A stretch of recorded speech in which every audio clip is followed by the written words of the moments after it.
Ruth said, "Don't entreat me to leave you and to return from following after you, for where you go, I will go, and where you lodge, I will lodge. Your people shall be my people, and your God, my God. Where you die, will I die, and there will I be buried. Yahweh, do so to me, and more also, if anything but death part you and me."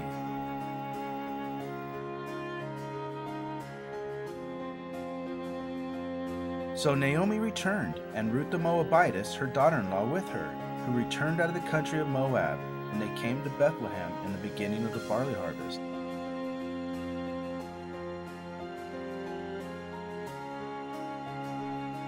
Then Boaz said to his servant who was set over the reapers, "Whose young lady is this?" The servant who was set over the reapers answered, "It is the Moabite lady who came back with Naomi out of the country of Moab. She said, 'Please, let me glean and gather after the reapers among the sheaves.' So she came and has continued even from the morning until now, except for she stayed a little in the house."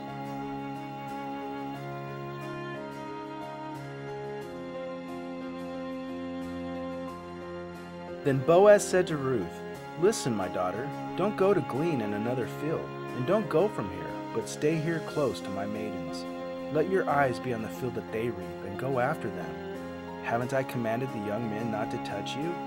When you are thirsty, go to the vessels and drink from that which the young men have drawn." Then she fell on her face and bowed herself to the ground and said to him, "Why have I found favor in your sight, that you should take knowledge of me, since I am a foreigner?"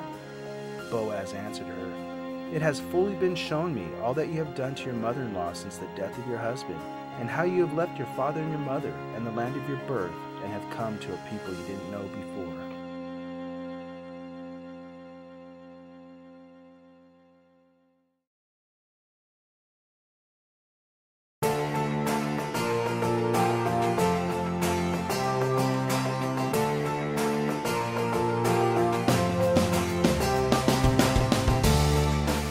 We see here in the Book of Ruth that Naomi is a picture of the Hebrew people, and Ruth the Moabitess is a picture of the Gentile bride.